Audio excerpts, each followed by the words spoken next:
Director for Lafourche Parish. Thank you so much for coming. We really do appreciate it. We are so excited, so honored to have the U.S. Poet Laureate Tracy K. Smith coming tonight and doing a reading, as well as a reception for her.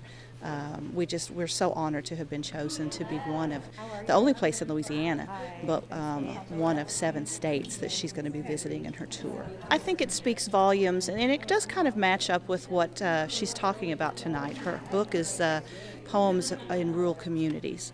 And I think that Louisiana, down south here where we're at in Thibodaux, and then of course tomorrow in South Lafourche, we have some rural areas. And it's beautiful, it's historic, we're right on the Bayou Lafourche, and I think it just really plays into what her work is about. I'm a poet. I am a professor of creative writing at Princeton, currently serving as United States Poet Laureate.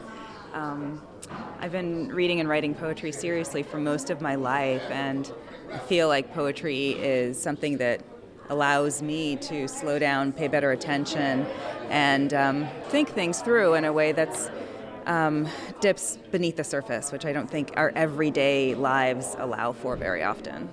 What was your reaction when you were named U.S. Poet Laureate? I was surprised. I don't think that's the kind of thing that a person can expect. And then I was excited to think about what kind of project I might undertake that could bring poetry and the conversation about poems to a wider audience. I've been doing a project called American Conversations, which celebrates poetry in rural communities. I've been visiting small communities where there aren't necessarily a lot of literary festivals or poetry readings, and talking with people about what poems say to them, what they notice and are made to feel as a result. And I wanted to visit as much of America as was possible in 2 years. Louisiana is a beautiful and very distinct region with many cultures that come together, and so it felt important to come here. Tell us about your visit to Louisiana. Well, this morning I had a really beautiful small conversation session and visited with members of the Native community there. We talked about poems. We read a number of poems from a small anthology called American Journal that I edited about 1.5 years ago. And we talked about what the poems spoke to in terms of, our individual experience and even some of the collective cultural stories that people had that were awakened by some of the poems that we shared. I was Poet Laureate from 2007 to 2011. I was absolutely delighted that Tracy K. Smith was coming here. I think it's really important that the community of poets get together from time to time, and it's such an honor for Louisiana to have the United States Poet Laureate to be here with us. I think it's almost a 1 in 100 year experience for the Poet Laureate of the United States to be here in Lafourche Parish and in Thibodaux. Although not unsurprising, we have a very long tradition of poets and creative writing in Lafourche Parish and in Thibodaux. So we've had plenty of Louisiana Poet Laureates, but I don't think we've ever had a U.S. Poet Laureate or a serving U.S. Poet Laureate. We're from Thibodaux, and we came here because Mackenzie was making a book, cutting out a newspaper, and found out that the Poet Laureate was going to be in town, and she loves poetry. So we have a daddy-daughter date night to come see the Poet Laureate of the United States. What did you think when you got a chance to meet her? Good. It was cool. Do you want to be a poet someday? Yes. What do you think of what you've seen so far here, sir? We like it. Very nice lady. The facility's beautiful. Been here several times. It's always nice whenever somebody's nice to your kids and enjoys having them around. I thought it was an opportunity. You don't get to hear poets in this town that much, and since the late Maya Angelou, I really hadn't heard a lot of it, and I wanted to come and refresh myself with some good poetry and take advantage of the opportunity. Excited. I'm very excited for her being here today. Yesterday we flew in from Tampa, Florida to see Mrs. Smith and to hear her poetry. And the reason I came is because I wanted to surprise my girlfriend. She loves poetry, and we wanted to see the Poet Laureate. This was a complete surprise for me. I just found out walking in the door that it was a gift from my boyfriend, a Christmas gift. So Absolute surprise. Flew me out to New Orleans and to come see Mrs. Smith speak. I love poetry, so it was a wonderful gift. Do you teach poetry?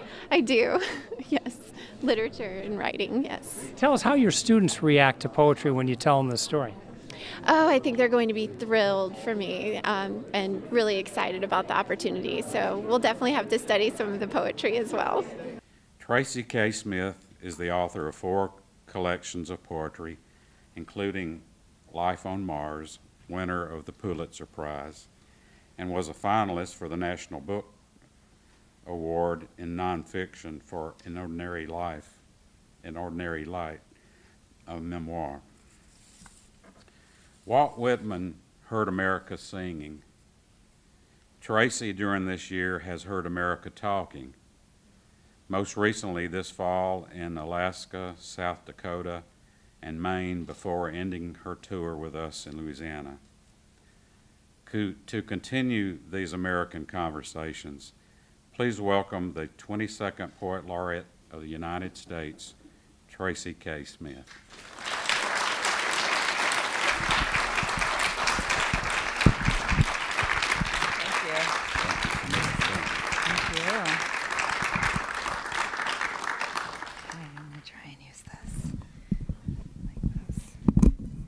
Okay, good evening. Thank you so much for coming. I always feel like I feel so lucky on each of these trips because I have the opportunity to visit small communities and be welcomed so warmly by people there who are willing to talk about what poems make them think and see and feel and wonder. So thank you for the welcome and for being here tonight. I hope we can have a conversation. I'll start out by reading a few of my own poems, but I'd also like to talk a little bit about why I think poetry is so vital to our lives right now as 21st century humans. I feel like there are so many things pulling us in so many different directions, and as a result, we move quickly through the very surface of things. Added to that are all of the shortcuts to thought and speech that have become more and more a part of our lives. And my feeling is that those things are pulling us farther from who we are. They're pulling us out of conversation with our inner voice, which I think is so vital to being human. And poetry is something that says, wait, come back, slow down, let's go deeper. And let's do the work of thinking about what we see, feel, fear, love, and need. So I feel like this project has been in part about saying, let's be human together, and let's be vulnerable to our feelings, and let's use poems as a way of enlarging our vocabulary for who we are. So that's what I feel like we're doing together tonight. But I'll share some poems from Wade in the Water, which is my most recent book. It's a book that is thinking about contemporary America and our many problems, questions. I think the problems and questions that seem most active have to do with fear of difference, and racial difference is one of those things that befuddles America.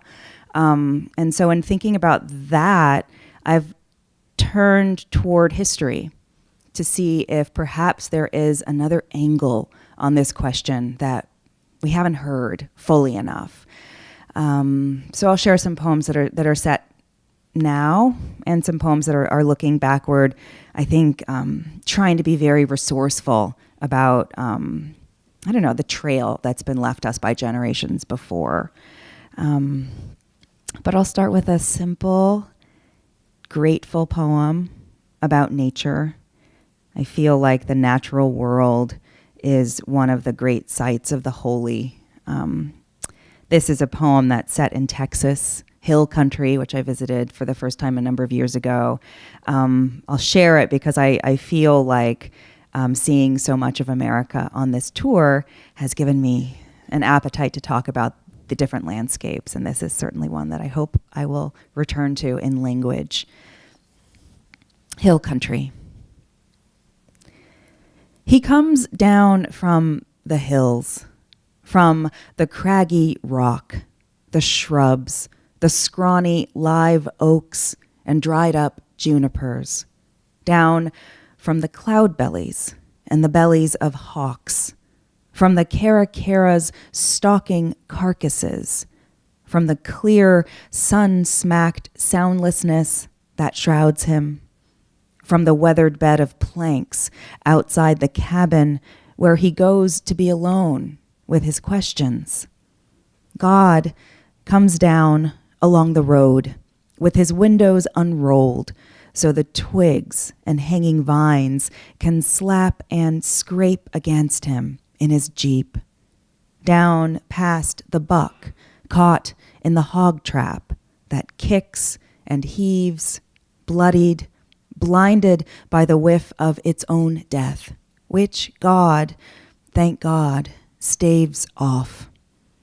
He downshifts, crosses the shallow trickle of river that only just last May scoured the side of the canyon to rock, gets out, walks along the limestone bank, castor beans, cactus, scat of last night's coyotes. Down below the hilltops, he squints out at shadow, tree backing tree. Dark depth the eye glides across, not bothering to decipher what it hides. A pair of dragonflies mate in flight. Tiny flowers throw frantic color at his feet. If he tries, if he holds his mind in place and wills it, he can almost believe in something larger than himself, rearranging the air. He squints at the Jeep glaring in bright sun, stares a while at patterns the tall branches cast onto the undersides of leaves. Then God climbs back into the cab, returning to everywhere. Maybe I'll read you one. Oh, thank you. Thank you. You don't have to do that, but thank you. So I'll read you one more poem that's thinking about nature. I lived in New York City for just about 20 years, and 4 years ago I left the city. I moved to Princeton, New Jersey, which is it's a college town, but it's also got a lot of beautiful nature. I see foxes now as part of my everyday life, and so many birds and trees, and I feel like it's gotten inside of me. Sometimes when I'm struggling to think about what we are doing, I look out my window and I say, what are the trees doing? What can they show me that we somehow don't see? So this is a poem that is, in a roundabout way, thinking about nature as well. But it begins with what is probably just a dream, although that's not what it feels like to me. The angels. Two slung themselves across chairs once in my motel room, grizzled in leather biker gear, emissaries for something I needed to see. I was worn down by an awful panic, a wrenching in the gut, contortions. They sat there at the table while I slept. I could sense them with a deck of playing cards between them. To think of how they smelled, what comes to mind is rum and gasoline.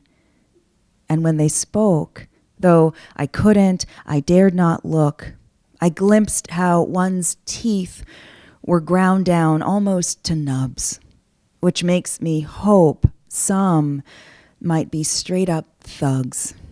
Young, slim, raw, who bounce and roll with fearsome grace, whose very voices cause faint souls to quake. Quake then, fools, and fall away. What God do you imagine we obey? Think of the toil we must cost them, one scaled perfectly to eternity. And still, they come, telling us through the ages not to fear. Just those two, that once, and never again for me since, though there are there, sightings, flashes, hints, a proud tree in vivid sun, branches swaying in strong wind, rain hurling itself at the roof, boulders, mounds of earth mistaken for dead does, lions in crouch, a rust-stained pipe where a house once stood, which I take each time I pass it for an owl. Bright whirl, so dangerous and near. My mother sat whispering with it at the end of her life, while all the rooms of our house filled up with night.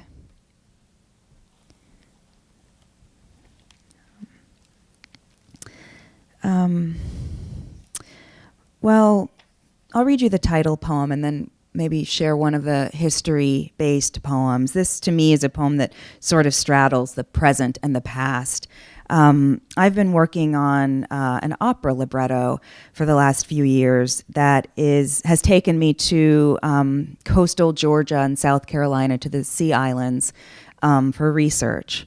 And on the first of those trips, we visited a number of sites with evidence of, this heavy and shameful history of slavery in this country.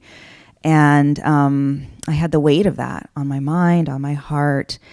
And on our last night, we attended a ring shout. And I was thinking about all of this history. I had feelings of, on one level, gratitude to descend from a culture that's been so resilient, so full of hope and forgiveness, and such a powerful voice of justice in this country.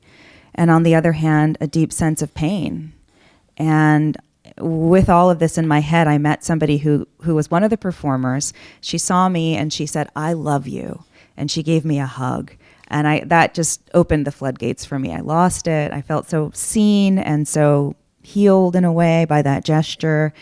And it wasn't at all diminished by the fact that she said, "I love you," to every single person that she met that night. She hugged them, and that's what she does. Her name is Bertha McKnight, and she's just this beautiful human being who I think is giving love. And I wanted to return to that feeling. So this is the poem that helped me to do that. And you'll hear toward the end, I think, a catalog of images from that history break into the poem. I like writing poems that surprise me. And this was one of them, "Wade in the Water." One of the women greeted me. "I love you," she said. She didn't know me, but I believed her, and a terrible new ache rolled over in my chest, like in a room where the drapes have been swept back. "I love you. I love you," as she continued down the hall, past other strangers, each feeling pierced suddenly by pillars of heavy light. "I love you" throughout the performance, in every hand clap, every stomp. "I love you" in the rusted iron chains someone was made to drag, until love let them be unclasped and left empty in the center of the ring. "I love you" in the water, where they pretended to wade, singing that old blood-deep song that dragged us to those banks and cast us in. "I love you," the angles of it scraping at each throat, shouldering past the swirling dust motes in those beams of light, that whatever we now knew we could let ourselves feel, knew to climb. Oh, woods. Oh, dogs. Oh, tree. Oh, gun. Oh, girl, run. Oh, miraculous many gone. Oh, Lord. Oh, Lord. Oh, Lord, is this love the trouble you promised? Thank you.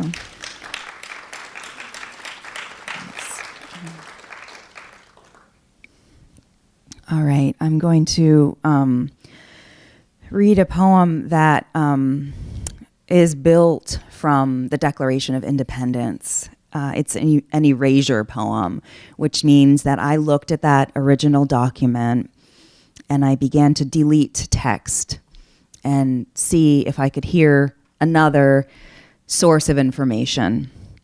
And this is what I heard. Declaration. He has sent hither swarms of officers to harass our people.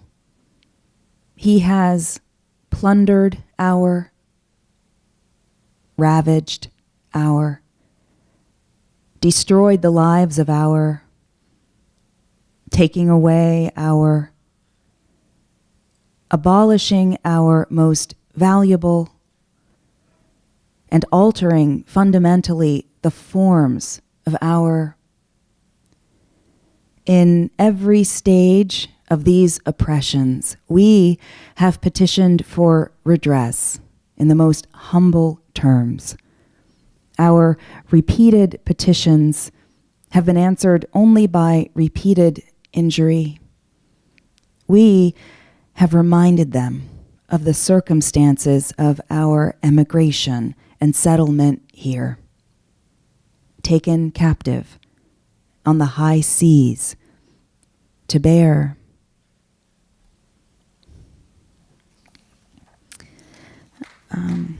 Thanks. I'm going to read you an excerpt from a sequence, a longer poem sequence that I wrote as a result of an invitation from the National Portrait Gallery about 7 years ago, or 6 years ago, the 150th anniversary of the beginning of the Civil War. And I thought, I want to write a poem, but I don't really, the Civil War is not my thing. Like, I don't know what I want to say about that. But I found some great books that gave me access to letters that Black soldiers and their family members wrote to one another and to President Abraham Lincoln during the war. And then also transcripts of depositions that veterans, their widows, and descendants gave after the war. And I like to say that sometimes those statements were given well into the 20th century. All in an attempt to claim the pension that as soldiers, as veterans, they should have been entitled to. But if you think about it, people who were born into slavery did not have birth certificates. They did not have marriage licenses.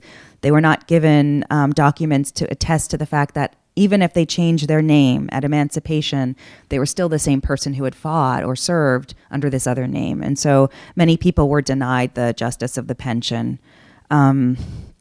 I thought I was just going to read all this information and learn it somehow and then write a poem in my own voice. But the more I read these letters and statements, the more convinced I felt that there was no reason to do anything but just gather these voices as they were together into a kind of a chorus and invite other people to listen to them with me. So that's what I've done. I'm going to read you two sections of a poem called I Will Tell You the Truth About This. I will tell you all about it. Excellent sir, my son went in the 54th Regiment. Sir, my husband, who is in Company K, 22nd Regiment, U.S. Colored Troops, and now in the Macon Hospital at Portsmouth with a wound in his arm, has not received any pay since last May, and then only $13. Sir, we, the members of Company D of the 55th Massachusetts Volunteers, call the attention of Your Excellency to our case. For instance, look and see that we never was freed yet, run right out of slavery, in to soldiery, and we hadn't nothing at all, and our wives and mother, most all of them is a perishing all about, and we all are perishing ourself. I am willing to be a soldier and serve my time faithful like a man, but I think it is hard to be put off in such doggish manner as that. Will you see that the colored men fighting now are fairly treated? You ought to do this, and do it at once, not let the thing run along. Meet it quickly and manfully. We poor oppressed ones appeal to you and ask fair play. So, please, if you can do any good for us, do it in the name of God. Excuse my boldness, but please, your reply will settle the matter and will be appreciated by a colored man who is willing to sacrifice his son in the cause of freedom and humanity. I have nothing more to say, hoping that you will lend a listening ear to an humble soldier. I will close. Yours, for Christ's sake. I shall have to send this without a stamp, for I ain't money enough to buy a stamp. I am 60-odd years of age. I am 62 years of age next month. I am about 65 years of age. I reckon I am about 67 years old. I am about 68 years of age. I am on the rise of 80 years of age. I am 89 years old. I am 94 years of age. I don't know my exact age. I am the claimant in this case. I have testified before you 2 different times before. I filed my claim, I think, first about 12 years ago. I am now an applicant for a pension because I understand that all soldiers are entitled to a pension. I claim pension under the general law on account of disease of eyes as a result of smallpox contracted in service. The varicose veins came on both my legs soon after the war, and the sores were there when I first put in my claim. I claim pension for rheumatism and got my toe broke, and I was struck in the side with the breech of a gun, breaking my ribs. I was a man stout and healthy, over 27 years of age when I enlisted. When I enlisted, I had a little mustache and some chin whiskers. I was a green boy right off the farm and did just what I was told to do. When I went to enlist, the recruiting officer said to me, "Your name is John Wilson." I said, "No, my name is Robert Harrison," but he put me down as John Wilson. I was known while in service by that name. I cannot read nor write, and I do not know how my name was spelled when I enlisted, nor do I know how it is spelled now. I always signed my name while in the Army by making my mark. I know my name by sound. My mother said after my discharge that the reason the officer put my name down as John Wilson was he could draw my bounty. I am the son of Solomon and Lucinda Sibley. I am the only living child of Dennis Campbell. My father was George Jordan, and my mother, was Millie Jordan. My mother told me that John Barnett was my father. My mother was Mary Eliza Jackson, and my father, Reuben Jackson. My name on the roll was Frank Nunn. No, sir, it was not Frank Nern. My full name is Dick Lewis Barnett. I am the applicant for pension on account of having served under the name Lewis Smith, which was the name I wore before the days of slavery were over. My correct name is Hiram Kirkland. Some persons call me Harry, and others call me Henry, but neither is my correct name. Thanks. Thank you. I'll read one last poem of my own, and then I hope we can kind of have a little back and forth with some poems from the anthology.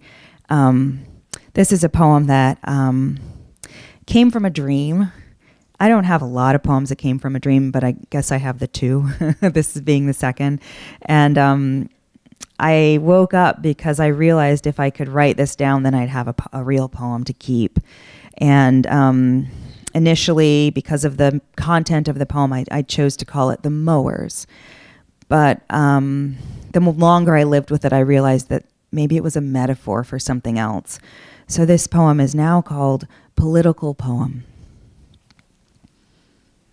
If those mowers were each to stop at the whim, say, of a greedy thought, and then the one off to the left were to let his arm float up, stirring the air with that wide, slow, underwater gesture, meaning, hello, and you there, aimed at the one more than a mile away to the right. And if he, in his work, were to pause, catching that call by sheer wish, and send back his own slow, one-armed dance, meaning yes and here, as if threaded to a single long nerve, before remembering his tool and shearing another message into the earth, letting who can say how long graze past until another thought or just the need to know might make him stop and look up again at the other, raising his arm as if to say something like still and oh, and then to catch the flicker of joy rise up along those other legs and flare into another bright yes that sways a moment in the darkening air. Their work would carry them into the better part of evening, each mowing ahead and doubling back, then looking up to catch sight of his echo, sought and held in that instant of common understanding, the God and speed of it, coming out only after both have turned back to face the sea of yet and slow. If they could, and if what glimmered like a fish were to dart back and forth across that wide, wordless distance, the day, though gone, would never know the ache of being done. If they thought to, or would, or even half wanted, their work, the humming human engines pushed across the grass, and the grass, blade after blade assenting, would take forever. But I love how long it would last. Thank you. That's such a beautiful note to end on, but I would like to introduce you to my friend and colleague, Guy LaMolinara, who is here from the National Center for the Book.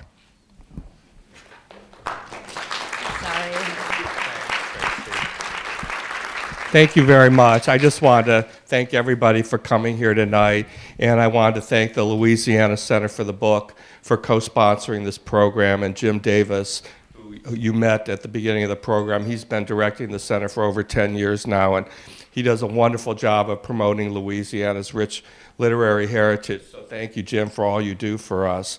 The Center for the Book at the Library of Congress is a division that has this great mission. We promote books, reading, libraries, and literacy nationwide, but the only way we can do that is through these state centers like the one here in Louisiana, which is at the State Library in Baton Rouge.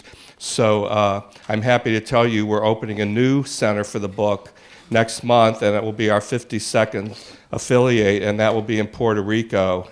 And so if you happen to be in Puerto Rico at the end of next month, please come visit the new Puerto Rico Center for the Book, and Tracy will be there to open it for us. So we're really excited about that.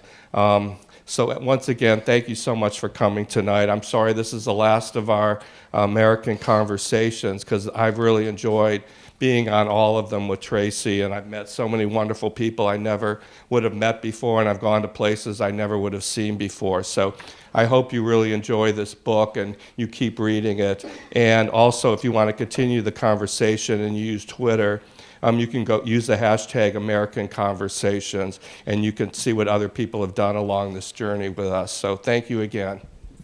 The poems that I shared tonight come mostly from my newest book, which is called Wade in the Water. It's a book that is thinking about this current moment in America that's characterized by division, I think a lot of fear, but it approaches those questions by way of history, American history of the founding fathers, the history of slavery, and I'm listening to voices from that other period that might be useful to us now. And you know, this is a region where a lot of that history lives, and it's exciting to have been able to share some of these poems and talk about them here. What does this say about the state of poetry in Louisiana and across the country? Well, you know, I think that we have a really vibrant community of poets in Louisiana. They're in a variety of vibrancy. You know, the poetry community in New Orleans is not the same as the poetry community in Patterson or in Lafayette, but we have a wonderful diversity of poetry in Louisiana, spoken word poetry and text poetry, and so, you know, it's really wonderful to be able to celebrate in events like this. You know, not only the poetry of Louisiana, but the vibrant poetry community throughout the United States. I think it shows that despite everybody being on their phone or on their iPad, that poetry and literature still really, really resonates with people of all ages, from teenagers to college students to middle-aged folks. And I think people still write and read poetry in ways that really aren't all that different from 100 years ago or 50 years ago, or whenever the golden age of poetry supposedly was. Good people, you know, calm, cool, relaxed, great attitude, you know, somebody you would like. Libraries they've changed so much, and they are so vital, just as vital today, if not more so today, than they were 20 years ago. 20 years ago, libraries were just simply repositories for books, and if you needed to check out a book that you couldn't find or didn't want to purchase, that was the place to come, and libraries just aren't that today. Libraries are more community hubs. We have things for all ages to do, children all the way to adults. There's fun activities. We still have those books. We still have a wide variety of materials for people to check out, but we don't just check out books anymore. We also check out DVD movies, all the new releases. Here in Lafourche, we also check out video games. We have handheld devices, for kids and adults to play. We've brought in materials for reluctant readers. We're trying to help schools with their test scores. So I think, one of the great things about Ms. Smith coming here is just that, it brings another added dimension to libraries. We often have author visits and that type of thing, but to have somebody with, her experience and her credentials to come to Thibodaux and into Lafourche Parish, we just couldn't be more thrilled. How has the internet impacted libraries? Oh, I think the internet has just really impacted libraries. Louisiana still has too many people that don't have internet at home. And so the best way is to come to the library. It's free internet, and we're seeing more and more. We've had a downturn economy, as many people know, and it took a while for it to hit here in Lafourche Parish. But when it did, we had a lot of people out of work, and there's so many companies that now require applications for jobs to be filled out online. And when people don't have access to that at home, great place to come is the library. What would you like people to keep in mind about the importance of literature, reading, and particularly poems? I think that looking closely at what language can show us about what we see or what we fail to see makes us more alert, attentive, and curious. I think it makes us more eager to listen to other people and to pay attention to what's going on in their lives, and I think that makes us better citizens in general. Your reaction to the reception that you've received here in Louisiana? I'm always grateful when people are interested in, talking about poetry with me, listening to my poems, and sharing their thoughts, and so I couldn't be more happy to have been here tonight. Oh, I just could not be more thrilled. This is just a wonderful experience for all of us here in Lafourche Parish and in Thibodaux, and I am so grateful to the Library of Congress, to the Park Service, as well as Tracy K. Smith for coming.